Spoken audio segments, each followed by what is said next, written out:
Hello, my name is Justin LeClue, and I'm here today with Will Sloan. And you're listening to the Important Cinema Club. And today, we're talking about the king of video game movies, as people would call him in the early 2000s, Paul W.S. Anderson. Oh, I thought you were going to say Uwe Boll. So I have been following Paul W.S. Anderson for so long that I remember when the trailer for House of the Dead came out, and people were like, ugh, Uwe Boll, he looks just as bad as Paul W.S. Anderson. Yeah.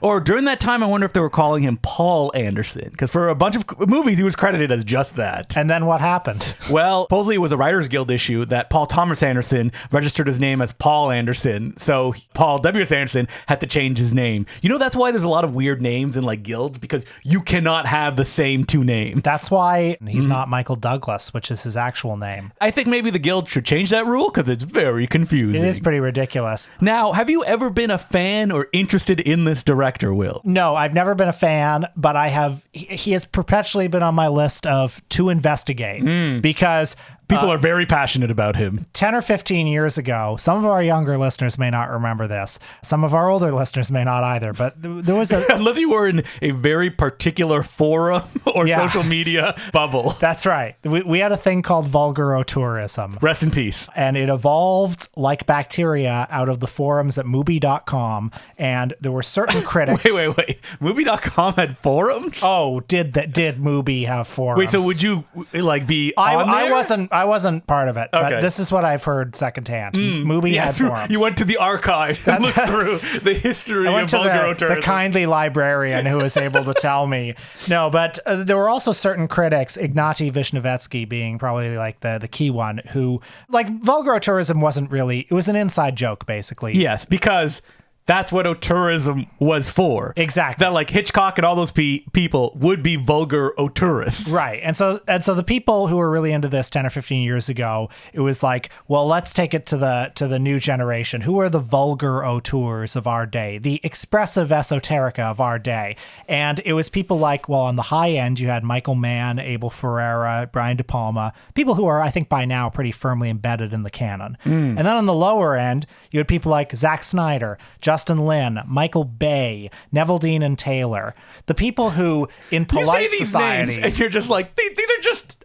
you're being an auteurist. That's all you're doing. Well, of course. So let's forget... Let's forget that vulgarotourism is a real thing. Yes. But there was a generation of critics and cinephiles who were really interested in these filmmakers who, in polite society, these are the films that were not screened for critics. They were maligned filmmakers, if you will. And these, a lot of these filmmakers, somebody like Michael Bay especially, the real figurehead, who mainstream sort of Roger Ebert type critics would look at and say, this is the barbarians at the gate. Look at this MTV style editing.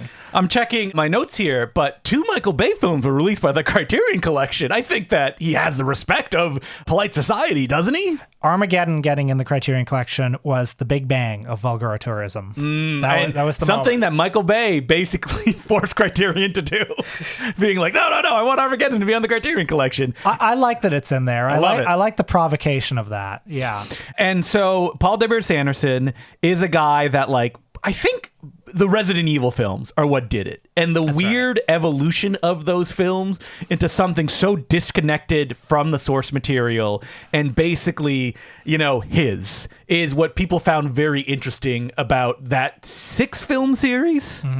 Like, if you watch the first one, and we're not going to talk about these ones just because they could have their own episode. Something I learned very funny is that he wrote that first Resident Evil as a spec script, telling them, if you don't like this, it's so different from the game, I can go make it somewhere else. Brilliant. Yeah.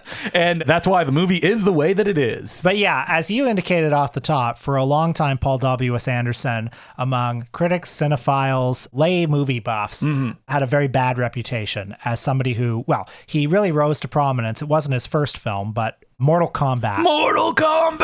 And then after that, Event Horizon. A few things combined in his work to make alarm bells go off for a certain kind of audience. That, as we say, MTV style editing, quote unquote. That's what they always say. Which is really funny watching his films where you're like, you could speed this up a little bit, Paul. I actually don't see any of that in the films we saw. Not at all. But what you actually do see is, well, they're video game adaptations. So for a lot of critics, that's like, get that the fuck out of here. But Chris DeFalco, in an article for Mubi, wrote, "The spatial logic of video games figures predominantly into the visual scheme of Mortal Kombat.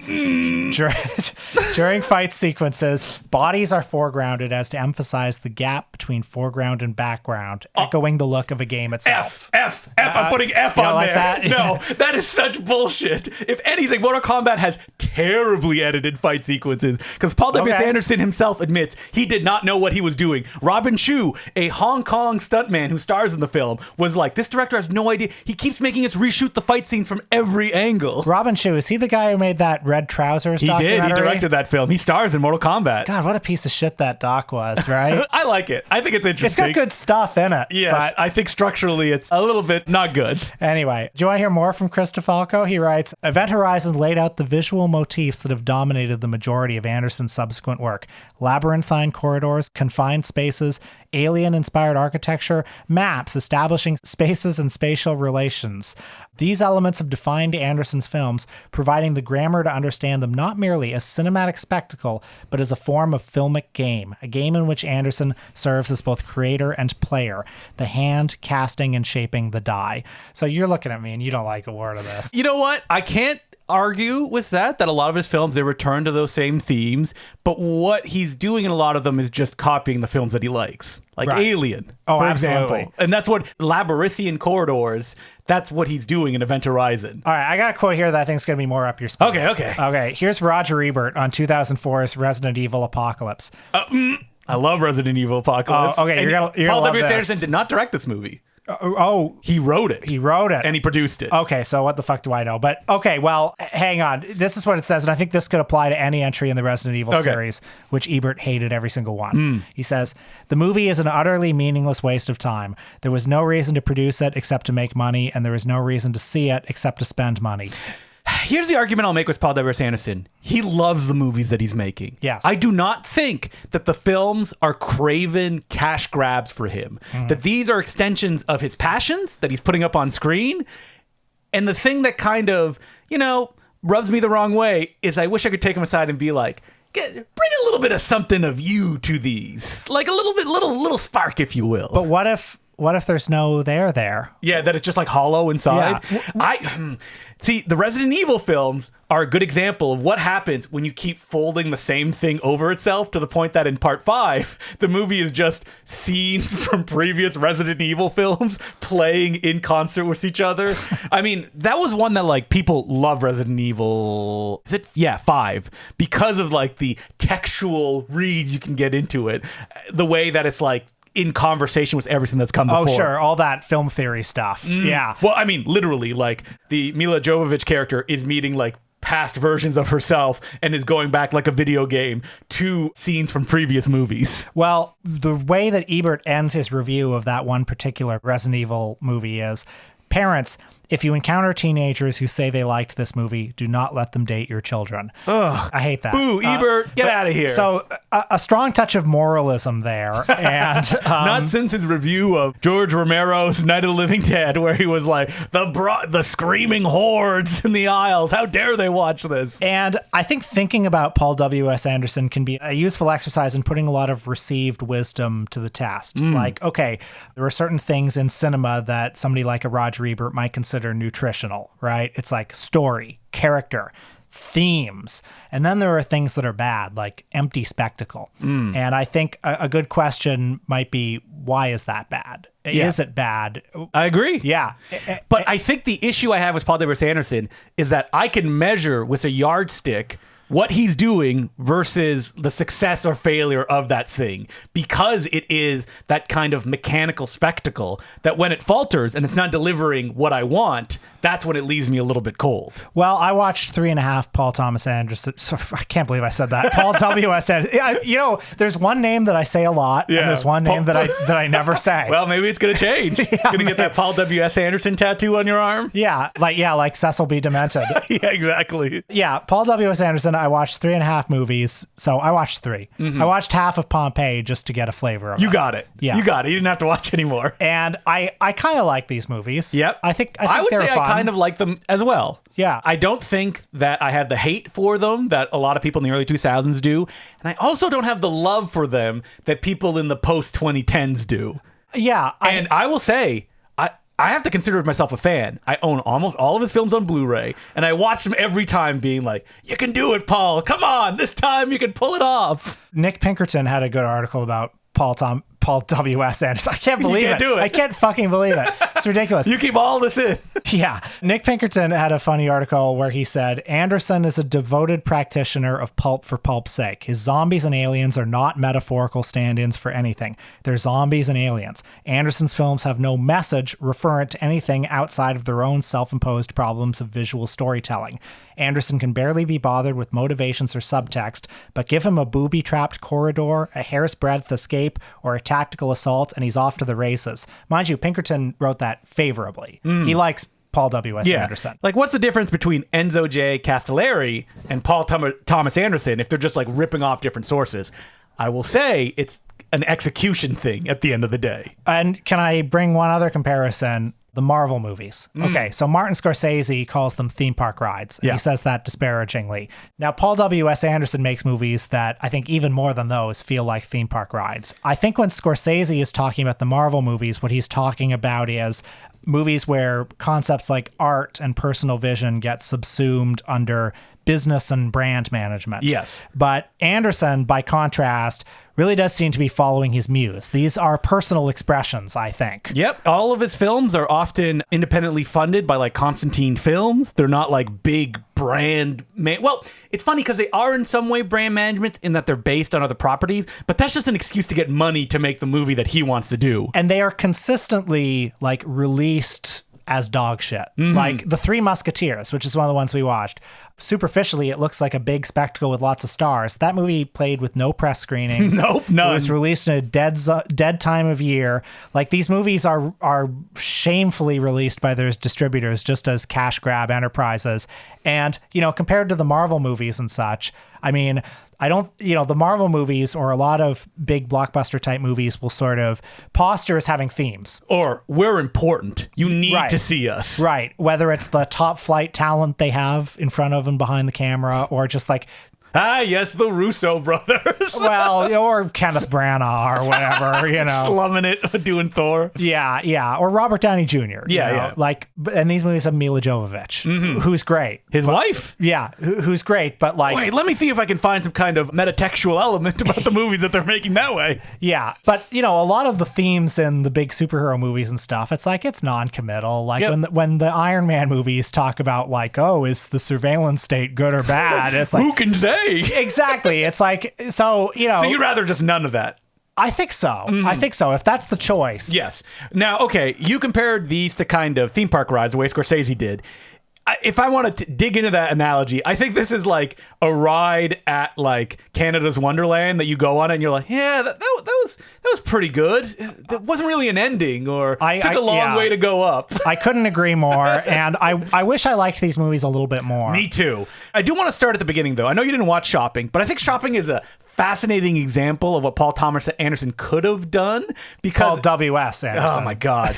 Because it's a empty kind of cool movie with not really any themes, and that's the point of the film, about like a kind of not quite post-apocalyptic future where kids love to drive their cars into buildings and it smashes and it's really explosive, and that's all the movie is. I think much depends on, do you find the things cool that he finds cool? Yes, exactly. And Shopping works so much because it is an empty exercise in characters that feel empty. That's the whole, like, it's almost like an Alan Clark film, the guy who made like Scum and those movies, but with that MTV generation gloss. But then him jumping right up into Mortal Kombat, and Mortal Kombat is often trotted out as like, this is the best video game movie, for the simple reason that like, it does not look down on the material. All the characters look like they're supposed to in the game.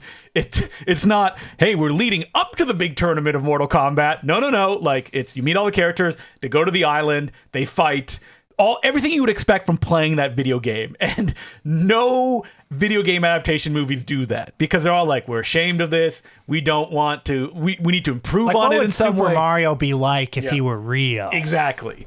And what's funny about the rest of the video game adaptations is Paul W.S. Anderson never does that again. That he's never like, all right, let's just treat the game realistically. Let's just, give people what they want. And then following that, we have Event Horizon. Now, this is a Paul W.S. Anderson, disconnected from any properties. He's going to do original material. And by that, it's so original. he just saw Hellraiser and he just saw Alien. And did he see Solaris? That's my question. I don't think so. Even though that it is the same plot, basically, of Solaris. Now, the thing about this movie is, it is so Bruno Mattei-ish in its like copying of the other movies.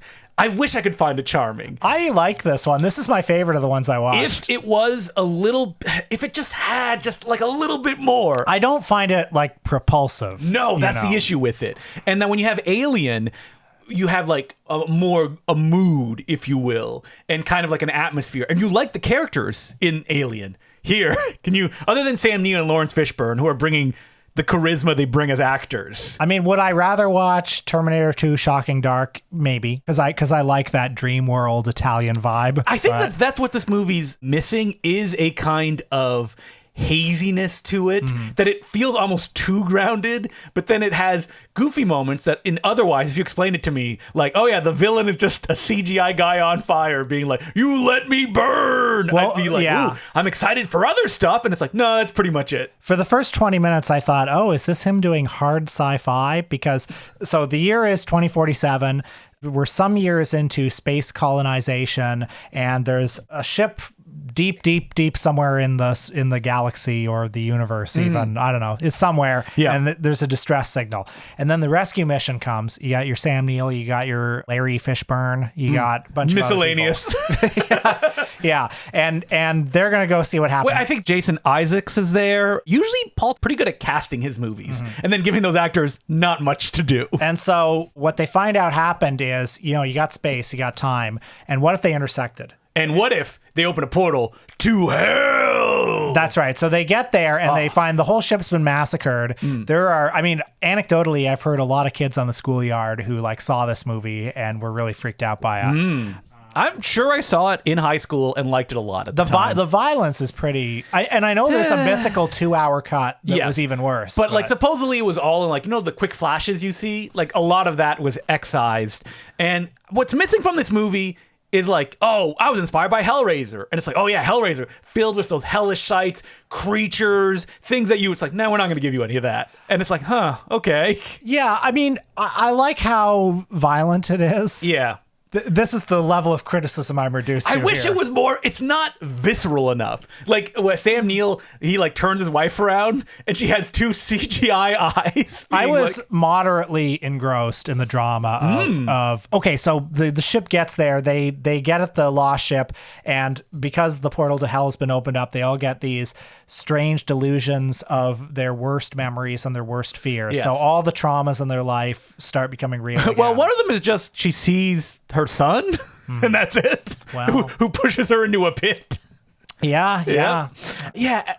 At one point, I loved Event Horizon. I wish I could go back there again. Yeah, you didn't like all those shots of people tearing their eyes out? That's pretty cool. Yeah, one of them is a CGI, oh. There's a lot of early CGI. Yes, and I think it undercuts a lot of those violent moments. At one point, there's a nasty thing where a guy is being depressurized, and you're oh, that's gross. Then he goes out the airlock, and it cuts to a CG body floating through space. That kind of robs it a little bit. Yeah, it just doesn't have the punch I want. Even though a lot of people my age, they love this movie. And I wonder if it's because, and I think this has a lot to do with Paul W.S. Anderson's kind of place in history, it lived on cable a lot. Oh, I bet it did. And also, if you rented it on video and watched it at a sleepover party, I bet it really played. 100%. So now my criticisms, my feedback, my analysis of The Three Musketeers from 2011. Wait, you're skipping, because you also watched Alien versus Predator. Oh, how could I forget? Yes, I did watch that. I'll tell you how I could forget. All right, so who remembers watching this movie? Anyone? Event Horizon, we have Soldier, we have Resident Evil. Soldier, boy. Now that's with Kurt Russell. Yes, with a David Webb's People script, even though he was very pissed off about how it ended. The guy who wrote Blade Runner. And Alien versus Predator. Now, of course, I followed every step of this movie. And I'm like, Paul W.S. This was an Anderson, Ain't It Cool News classic. 100%. Yeah. The Predator and the Alien getting together finally. Yeah. Last time we saw Predator was Predator 2, which was like, more than a decade before this movie came up. Alien was Alien Resurrection, and the two titans coming together. But wait, it's going to take about 50 minutes for that to happen. Well, it's basically Alien, but worse. Yes. And with a Predator in With it. a Predator instead. And I think something that defines Paul W.S. Anderson's filmography is the sense of him crashing action figures together, which I love. I'm not, but also going, what if I did what you didn't expect? So what if I introduced a bunch of characters, kill them off instantly? What if I, instead of having the Predator in a hot locale, which is what the first two films set up, what if it was in a frozen locale? Right. And what if instead of them being chased by an alien, they were chased by a predator at the beginning of the movie? And it's like, okay, but you understand that like a lot of the stuff that you would do is done because that's satisfying in some way. This is indicative of the kind of filmmaker he is. Yeah, where there will be a twist on the material, but it'll be a rather superficial twist. Yes, that will undercut the material. Like, if this was a bunch of people in like Frozen Pyramid, which is what this movie's about, and they were chased by an alien at the beginning, and then the predator showed up, that'd be awesome. I think it would be more interesting. Yeah, I mean, this movie, what do you even say about it? It's Colorless. Yeah, it's colorless. Feels cheap. It's almost fun, but not quite. Yes, that's what You I know would what I agree mean? with. Yeah, like there's stuff that like they're almost there, like the hero predator. That's a fun idea, but you only you meet him an hour in. You need to build up. You need to follow him. You've got a lot of the vague taste of things I used to like, and a lot of the elements are in place. But I think this movie is a case where like Anderson's shortcomings as a filmmaker are a problem. Like the fact that his characters aren't very interesting, the fact that his dialogue is bad, the fact that, you know, he's a purveyor of empty spectacle. I just sometimes that works. There's a weird kind of feeling to Anderson stuff that, and some people may see this as a plus, that because he takes this fairly seriously, that you want him to get to the fireworks factory faster, but because of the material he's basing it on, that's not how they're structured. So you have a bit of a loss because you're like, there's like 30 empty characters I'm hanging out with. I don't care about any of them. And then like you should just have the predator show up 10 minutes in and then they're chased. That's all people want. But he can't do that because he loves the stuff he's ripping off so much that he doesn't want to go against that grain. I agree. And it's like, okay, so there's not a lot of action for the first hour. So what is there? Yeah. And there's not a lot. And then the action comes and it's okay, but I'm not that. But you're so like, disconnected from it at that point. Yeah. Alien vs. Predator is one of those weird movies where I feel myself like falling away from it as it plays, that it feels too long and rushed at the same time. Like at the end of the climax, it's like, we're going to team up. All right, we're leaving. And I was like, wait, what? What's going on? I have a certain tinge of affection for it though, just because it is such a B movie. Oh, 100%. Yeah. You know, what's funny about Paul W.S. Anderson is that there's a scene in Resident Evil Apocalypse where they walk through a graveyard. And on the commentary, because of course I've listened to the commentary he does on the DVD, he says, you know, we had a line where they went, maybe we shouldn't be walking through a graveyard during a zombie thing. And he said, nah, I took that out. Too obvious. That's the kind of filmmaker he is. Doesn't do the quips, takes it very seriously. There is value in that. All right, so Three Musketeers, a film that people were making jokes when I was posting about it, that they were like, oh, no one's talked about that movie since it came out. Ha ha ha. What if we said it was fun? Well, Quentin Tarantino had this on his top 10 of the year when it came out. You remember that? Yes. Yes. That's all I'll say about that. No, I He also had The Lone Ranger, and I've seen that movie with my eyes as well. Well, this Three Musketeers from 2011, I liked it. I thought it was pretty fun. I think it's fun. And to the idea that Paul W.S. Anderson is a purveyor of empty spectacle, I think this movie finds him at his best empty spectacle. It's so structurally broken, though. Well, a lot of the criticism you'll see about this movie is the Three Musketeers, like in the Dumas novel, like the camaraderie between them is really important. And it's kind of it's missing. not here at all. No, yeah. They are background characters of their own movie.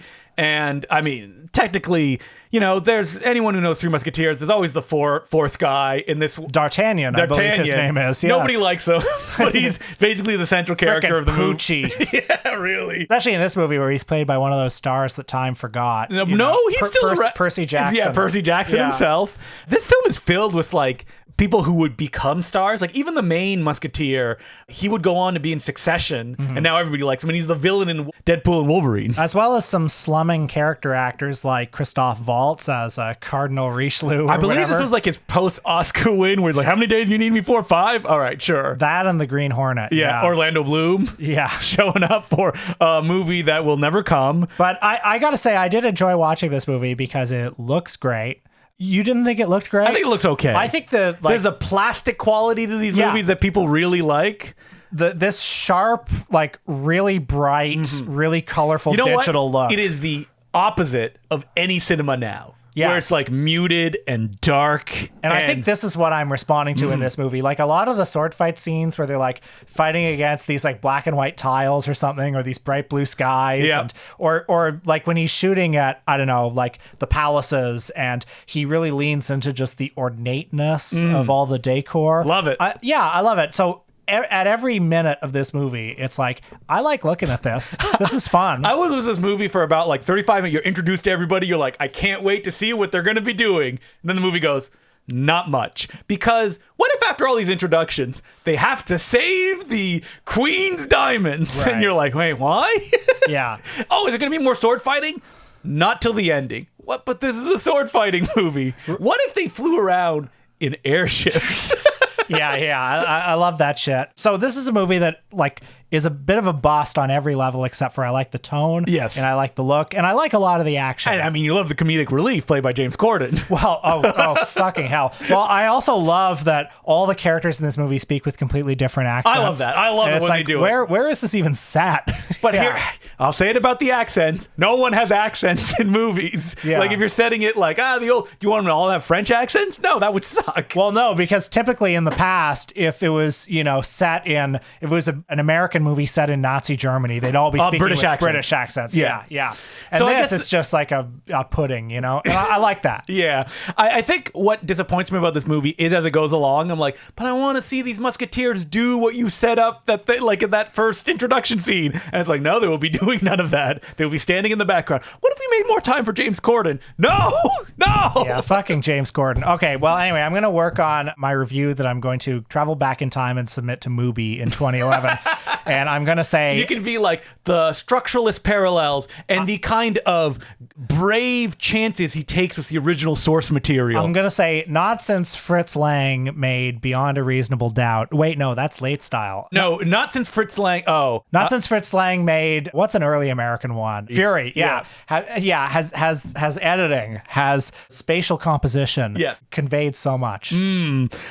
Just the sheer chances that Paul W.S. Anderson is taking with well-worn material, putting a new digital gloss on it, bringing their value up to our current age. It's almost like the Event Horizon. It's like past and present are convening and a portal to hell opens. Now, you've seen Death Race 2000, right? Or Death Race. His Jason Statham vehicle. Yeah, I saw it when it came out. I think Death Race, his version is kind of a metaphor for his entire filmmaking style, which is like, all right, this big thing, of the original Roger Corman one, like where they're racing around the whole, country.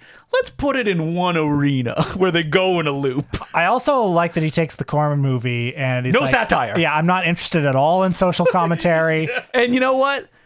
That's good for Paul W.S. Anderson. Just no interest beyond, hey, what looks cool? That's what I find interesting. Yeah, he is what he is, and he has a very consistent vibe that he produces. The new Paul W.S. Anderson movie that's coming out in Lost Lands sounds like a AI-generated Paul W.S. Anderson movie.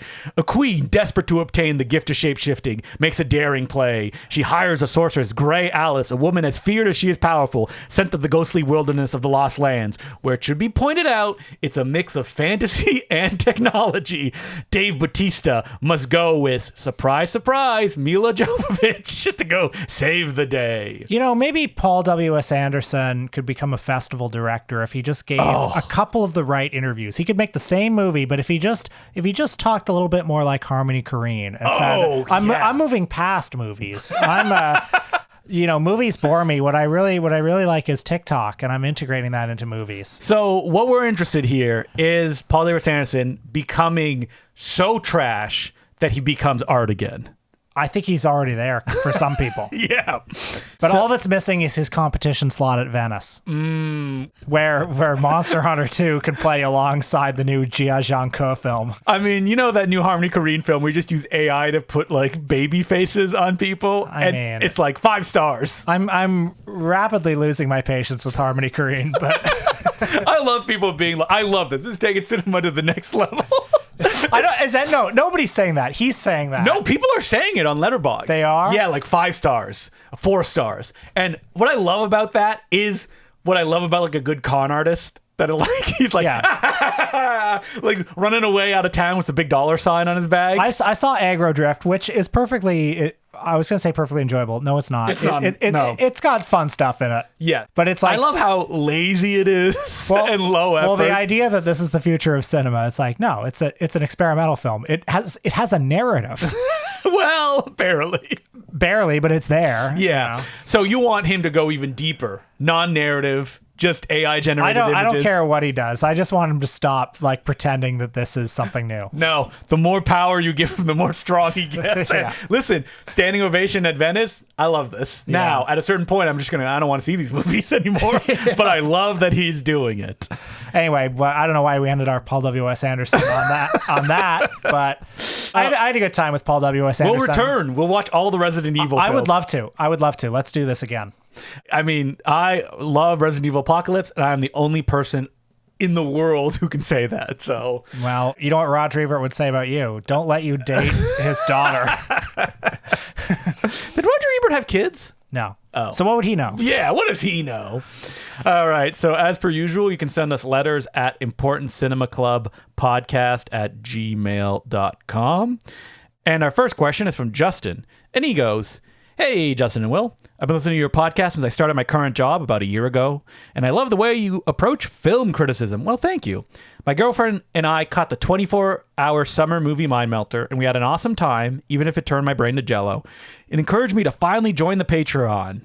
Thank you. Finally. We need that money. For those listening who don't know, the 24-hour Mind Melter is, Justin, how many times a year do you do a big online marathon? 224 ones now and 112 at the moment. Yeah, you tune into Justin's Twitch channel when he announces that you can watch 24 hours of movies. And not only that, like movies that we got one, it was actually in the pre-show, but someone sent me an Icelandic film that they had personally subtitled that had never had English subtitles before. That played on one of my streams. You never know what's going to play. Oh, we played a cut of the Super Mario Brothers movie where my friend took out all the score and replaced it with industrial music. I was sad to miss that, actually. He has not released it yet. He says he's still working on it. I don't know if he'll release it. I think he likes the idea of just like dropping in here or there, like playing it somewhere. I mean, I want to see it because I've said for years that score is death on that movie. Yeah. And what's wild is this was not an easy job. He replaced like the sound effects and scenes just to get it to work to remove the score. One time I was watching Super Mario Brothers, the Bob Hoskins one, that is. I was watching it with somebody and like I was putting up on my phone just the soundtrack from the movie Vigilante, Bill Lustig movie. Great movie. I love that score. Which fucking pounds when you're watching it against those images from Super Mario Brothers. What do you mean? You don't want like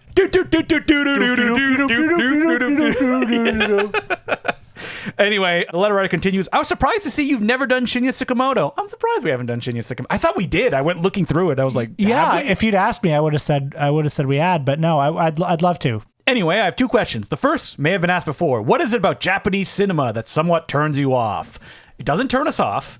We've said it before, is that no kind of cinema, more than Japanese, have obsessive fans that will send us letters. I think... So when we did a month of Japanese cinema, we got some letters that were like wild. From people who were mad? Yeah, that were like, you don't understand the concept of honor in the swordplay films. I'm sure that's true. I am not at all intimidated by Japanese cinema. No, I'm not either. Yeah, and we're going to keep giving you Japanese cinema episodes. I think we were really spooked very early in the podcast. We did an episode about Seijun Suzuki. And we had like 10 minutes. Which we were young. We hadn't quite perfected this formula yet. Yeah. I think it's our worst episode. 100%. No and doubt. we want to, I think, one day return to Seijun Suzuki and do him justice. I mean, there's so many other movies of his that we could watch. I think there's a lot to talk about. If you look at my letterbox, most of what I've been watching is Japanese cinema because there's so much of it.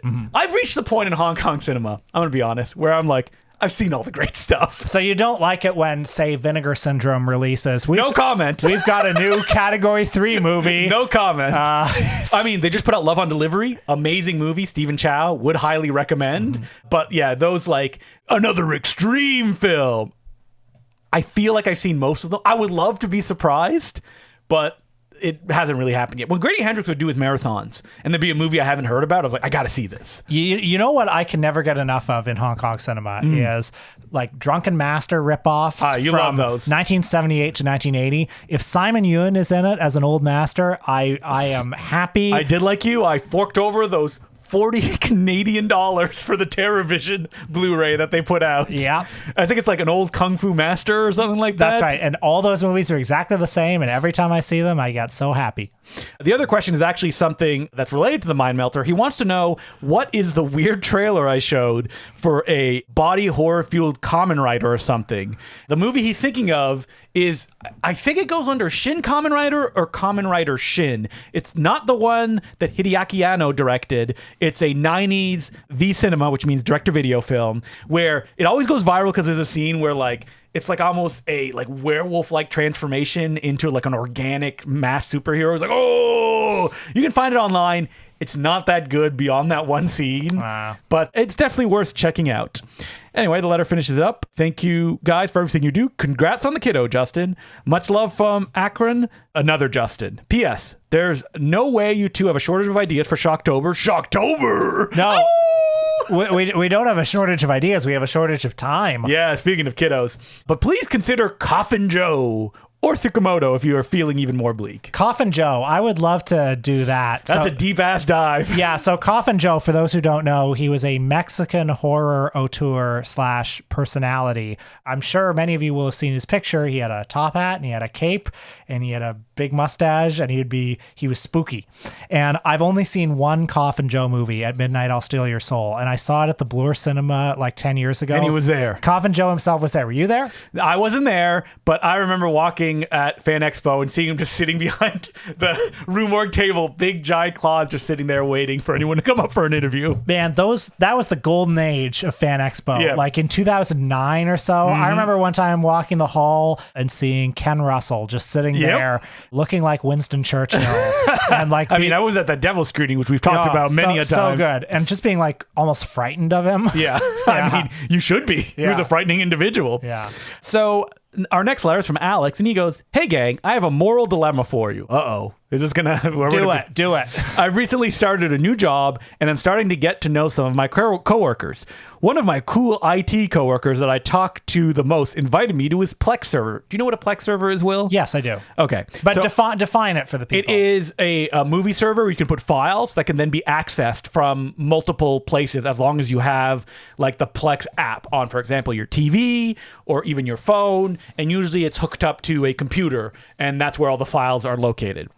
Most of the other cool people around the business have access to this Plex account. When he found out I went to college for cinema studies and I have a home server full of Blu-ray rips that I've been hanging on to in my spare time, he handed me a beefy flash drive and asked if I wanted to copy over any cool movies I want to put on there for my coworkers to see. My question for you is, if you were in my shoes, what movies would you share with your coworkers, as in normal about movie friends? Would you keep it safe and within the normie sphere of movies? Yes. Or would you go hog wild and remove any pretenses about yourself and upload The Boxer's Omen? Okay, I thought he was going to go in a different direction. I thought he was going to ask if it's morally good to bootleg movies. Oh, yeah. But he's To which I'd say yes. He's ripping his own Blu-rays. Yeah, it's totally fine. I wouldn't share the Boxer's Omen necessarily. No. I'd work my way up towards that one. Yeah, start normie and build your way up. I once worked a call center job where there was a guy I befriended who would give me like bootleg DVDs that he got for some reason when he learned I liked movies. He had the most shocking approach. He would give me a stack and he's like, oh man, I just got these. Check them out. And it would be like Olivia Assayas's Boarding Gate, the Asia Argento movie, like a Hong Kong action film, a like bootleg of Fast and the Furious 3. But because you know these people or you're getting to know them, start normie-ish. Like, what would be a good normie movie to throw on that server? I mean, not like Wes Anderson. I'm sure they have that. Like Game Night. Did you ever see that movie? Yeah, I've seen that Game one's Night. fun. Yeah, but I think he's looking for something more in a cinephilic direction. You know what I mean? I mean, when you try to program stuff for people, know your audience. Yeah. That's the first thing I would say. There's no universal standard of like, oh man, I went to someone's house and I said, you got to see the best action movie of all time. And I showed them the Hard Boiled and they were like, don't like this. And it's like, all right, you got to know your audience then. Sure. And I remember being like, this is the greatest action movie of all time. They're like, what about Predator or Die Hard? And I was like, what about him? well, watch Hard Boiled. No, I like the other ones better. I wonder, is there like a go-to, like, oh, this is a movie people may not have seen and will like blow the socks off everyone who sees it? I've got one. Yeah. Ed Wood by Tim Burton. Yes. Ed Wood is that's a little weird, isn't it? Black and white. Yeah. Yeah, but it moves like a bullet train, you know? Very funny. What's another movie like that? Yeah. Like one of those like go to like just a little weird but also completely watchable and anybody can like it. Like, oh, maybe I wouldn't have checked this out, and then you're like, oh, this is actually good. Yeah. So what I would say is aim for movies from the 90s. They're not too threatening. They're not too different for the people in your, because you take a misstep. You're stepping on that mine. That's true. You want to be the weird guy? Like, I would not upload Boxer's Omen. What about Jackie Chan though? Jackie Chan is good. What Jackie Chan movie would you upload? Police Story. Police Story. Yeah, I think that's one that you could watch and people could be like, whoa, that movie was so wild. Is there a Troy Hark film that is easily accessible that's not we're already getting in the deep end here. If we're talking about the audience, that the picture you seem to be painting. Here's things to avoid. No nudity. Okay. I would avoid that because I think that's the one trigger for, especially at work. Do not upload that to the normal Plex server. That's not what they mean by cool. So Jess Franco, try not to use any of these. Yeah. Although Bloody Moon, man, Jess Franco, that's 180 movies you can just put in that Plex drive. You're like, I gave the whole filmography. I mean, you can guarantee they'll never watch it if you drop someone's entire filmography. It would be so funny if there were like, let's say there are 15 files in there, and it's all stuff like Jason Bateman movies and stuff, and then there's one. Then you throw in 150 Jess Franco. I was going to say there's just one called Lisa. And they're like, what's this? Oh, it's the one that he shot in his apartment when he was like on death's door. I'm trying to think of like, South Korean films, if they're willing to watch, subtitled stuff. Escape is a new one that just came out. So it's new, it's fresh. Check that out. You know what? Get on the Discord. Let us know what you would think would be good movies to throw on like a publicly shared work Plex drive. This is a complicated question. Will's looking at my shelf right now, trying to figure it out. All I'm seeing like is just, Duke Mitchell. It's just trash. I would never recommend to any normal person. What do you mean? You wouldn't recommend The Driller Killer? Well, I would, yeah. Have you seen this movie, Beetlejuice? Oh, yeah, Beetlejuice. The new one coming up. Oh, here's one, Blonde Ambition. Ooh, 2-disc special edition. What's that? Hey, I have some. Look, I got Bumblebee, the Transformers films, right underneath Chimes at Midnight, and then the torture porn-ish The Collector movie. Hey, how about this? What if you went a little more in a classic direction? What if you put in Casablanca, Citizen Kane, The Adventures of Robin Hood? Why not Come Drink With Me? Why not? Yeah, that one is classic. It's a fun movie. Yep. It's short, 90 minutes. But I mean it. You put Casablanca in there, and maybe people will be like, why not? Let's try it. I feel they'll be like, Grandpa. No. Yeah. There's no winning. Oh, Bulletproof Monk. Why not? Bulletproof Monk. Wakefield Pools Bijou.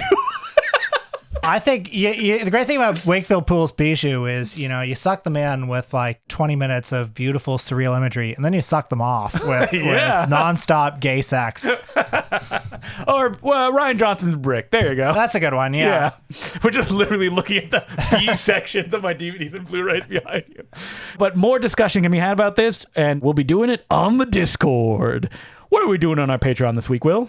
We are talking about movies we've been watching lately. This has become a time-honored tradition, a monthly ritual on the Patreon where we talk about stuff we've been seeing. It's a little jam session, movies high and low. I'm going to break down the whys and how of every one of the 24-hour movie mind melters, because that's basically the only thing that I watched this month that wasn't podcast related. And wait till you hear everything I have to say about Stephen C. Apostoloff's The Cocktail Hostesses. I know you're waiting for that. The 1973 classic. Wait, what's this? Do people want to hear about Ed Wood films that never get talked about? Maybe we'll be talking about that on the Patreon show. So that's what we're doing on Patreon, which is patreon.com/theimportantcinemaclub. And next week, it's that time of year, ladies and gentlemen, where you get to hear us talk about the movies we seen at the Toronto International Film Festival. That's right. I'm so excited. We've each got a pass. We're going to be seeing, the latest and greatest in international art house cinema. We haven't struggled at all trying to find movies to watch. We're so alienated from contemporary cinema. Like, all we want to do is talk about, The Cocktail Hostesses by Stephen C. Apostoloff. I'm scrolling these lists, and I just do what I do every year, which is, what directors do I like? Mm-hmm. Just go to that. I want, I've even looked, what are the hot films this year? And I want to find, what are the hot films of world contemporary cinema, because you never see lists like that. Yeah. So it's like a struggle of I want to see the stuff that maybe it won't be released here. And not the stuff that was, playing because they were we need more films from this particular country, so let's throw them in there. Right. Will we see trash? Yes. Probably. Yes. Yeah. The new Jason Reitman movie about Saturday night. Oh God, yeah. Coming soon to Michael and Us. Yeah. So yeah, the Toronto Film Festival coming next week. It's going to be fun. And hey, if you see us out on the street, say hi. Take out a crisp $100 bill. Yeah, and give it to us for all the hours of entertainment. That gets 2 minutes of talk with us. Yeah. $50 a minute. That's right. Yeah, just say hello if you're wandering around. And Justin wants to be your friend. What? So the man. Okay, yeah, it's the more antisocial of us two. Yeah, I need more friends. That's what I need. So that's what we're doing next week. We'll just talk about the movies that we see. Well, if we want to get people hyped, what are we excited for, Will? Oh, I'm excited for the new Cronenberg, the new Schrader, Guy Madden, all my guys, all the guys I like. And then, hey, Jean-Luc Godard's final film, his newest final film. He's Tupac-esque at this point with his final films coming out. So wait, so there was his final film. There wasn't a second one after that. No, there was the Image book, and then there was a short. The short, and then there's another short. There's another short. There could be endless shorts. Get out of here. There could be so many shorts in the vault, and I'll keep going. And people could they could be faking it, and his 5 assistants are oh yeah, we found another one. Yeah, I mean, who knows? What are you gonna say? No, you can't. I'll keep going. Yeah, that's why you saw Reagan in cinemas, to hear that new Bob Dylan cover, right? I have not yet seen. But you will. I saw Mark Hansen saw Reagan. That's pretty cool. Yeah, out of Sean McNamara completionism, director of Bratz. Yeah. All right, so that's what we're doing next week. And until then, my name's Justin Clue. I'm Will Sloan. Thanks for listening.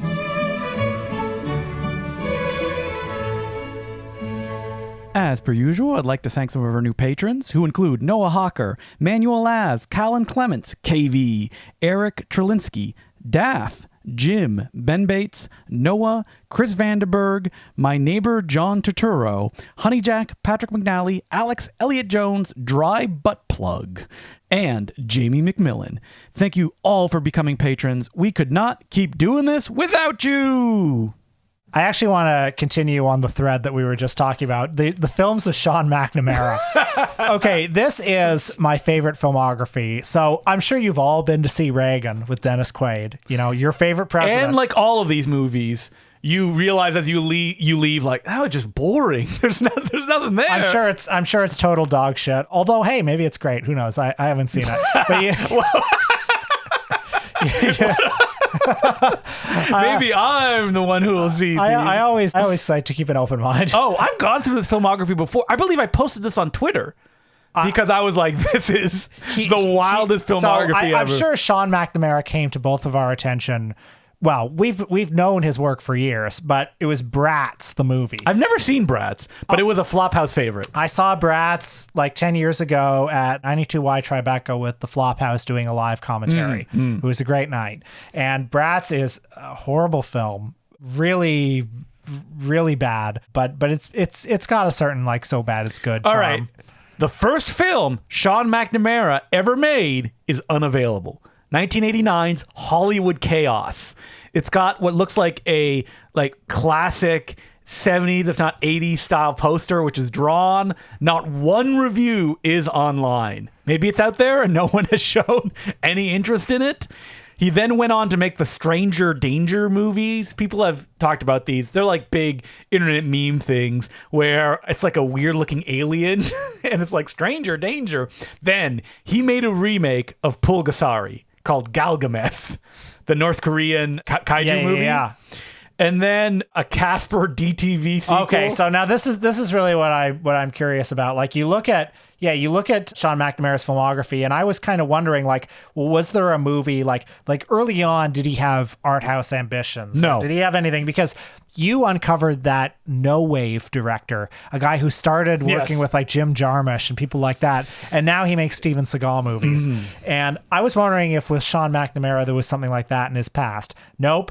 He started as a hack. And he continues to be a hack. He's always forever been a hack. What are you talking about? Treehouse Hostage, starring Jim Varney. Treehouse Hostage is notable because that was the movie where, while he was filming it, Jim Varney realized he had inoperable cancer. Ugh. So I'm sure the scent of doom lingers over it. But yeah, Casper Meets Wendy, Casper: A Spirited Beginning, The Cutting Edge, Going for the Gold, the DTV sequel to The Cutting Edge, Three Ninjas High Noon at Mega Mountain. But I would say that his artistry really went to the next level because of his collaboration, his Scorsese and De Niro like working relationship with Jon Voight. Now, do you know why he works with Jon Voight so much? Because of probably his association with the Pauls, Stuart Paul and his brother, who are Stephen Paul, who like are almost billionaires and own so much movie stuff, right? And will not stop making the worst movies. So Stephen Paul rocks because he was like a boy genius. He was a real boy wonder type who he made his first movie when he was like 17, and then his second movie was Slapstick of Another Kind, the Kurt Vonnegut adaptation starring Jerry Lewis and Madeline Kahn. That is maybe the worst movie ever made. I always get that one confused with Heartbeeps. Yeah, well, rightly so. But a Slapstick of Another Kind might be worse. Can we get Alan Arkush? Does he have that cut of Heartbeeps that's supposed to be funny? Joe Dante's talked about it, that like there's another cut of the movie that works before it's edited by the producers. Can we save Heartbeeps? Wow, move over The Day the Clown Cried. And then from there, Stephen Paul. Like, he has funded his brother's very funny vanity projects. You know, I feel there's an episode of Stuart Paul in our future. Like, have you seen Deadly Blessing? It's 2.5 hour film where he like teaches life lessons to a class of miscreants, and Jon Voight plays a man in heavy prosthetics who can't stop eating chocolate. Oh, I know that one you're talking about. Yes. I haven't seen it. Michel Legrand score. Yeah, I would love to watch that. But yeah, Stephen Paul, ever since, I mean, Slapstick of Another Kind could have destroyed his career. I say it's a Kurt Vonnegut adaptation, but it's not really at all, except for the most basic. Hey, we could have a Kurt Vonnegut episode. Slapstick of Another Kind, Slaughterhouse-Five, Breakfast of Champions. Yeah, or Mother Night with Mother Nick Night, Nolte. yeah. I'd love to do that. I think they're all not that great. Well, we'll see. We'll find out. But Baby Geniuses, I think, was the one that really, like, that began the Paul empire. Mm-hmm. And that's where, like, Jon Voight got into the fold. No, sorry. Jon Voight was Baby Geniuses 2 Super Babies. Mm-hmm. I'm right about that, And if you're looking here, Sean McNamara has continued with Baby Geniuses, The Treasure of Egypt, and Baby Geniuses and The Space Baby. Good Christ. That is so low effort. I just want to say a few more Sean McNamara credits. Okay, this is the director director of Reagan, currently playing the Even Stevens movie. Oh, a rare theatrical release, Raise Your Voice, starring Hilary Duff. I believe Soul Surfer was also a theatrical film. That's right. That might be his biggest hit. I don't know. I'm not looking up the box office right now. Cats and Dogs 3, Paws Unite. Oh my God. Now, he has an infamous film, The King's Daughter, the Pierce Brosnan film that sat on a shelf for 5 to 8 years, I believe. Yes, it was filmed in 2014 and it came out in 2022. So, okay, 8 years it sat on a shelf. Oh my God. I mean, this is an uninterrupted run of just dog shit. And seeing the Reagan poster just in the middle of all these other movies, it's amazing because Reagan sort of like cosplays as being a real movie. Wait. Right before Reagan, does he have a one for him? Bow, Artist at War, based on the true story of Joseph and Rebecca Bow, whose wedding took place in the Plaszow concentration camp during World War II. Holy shit. This movie is a war drama, love story, espionage tale that needs to be told in this era where survivors are dying and the Holocaust is slipping from memory. Uh-oh. Who does it star? Emil Hirsch. Okay, interesting. Well, he's got another movie in the midst of all these like Baby Geniuses sequels and Casper the Friendly Ghost movies. There's one from 2023 also starring Dennis Quaid called On a Wing and a Prayer. After their pilot dies unexpectedly mid-flight, passenger Doug White must safely land a plane and save his entire family from insurmountable danger. Now, the fact that it has prayer in the title makes me think that he maybe relies on Sully's exploitation. Yeah, but also a little Christian stuff going on. I think. Sometimes he takes chances. Like, for example, are they Hallmark movies? The Sister Swap films. Did you ever hear about these ones where it's like the same film from two different perspectives? So it's like two movies. Oh, of course. We talked about this, I think, when we did our Christmas episode. Somebody brought it up. Okay, this is one I want to watch. Oh, man. That image of John Voight on this poster. Okay, the movie is called... He looks like the Crypt Keeper. The movie is called Dangerous Game, The Legacy Murders from 2022. It stars...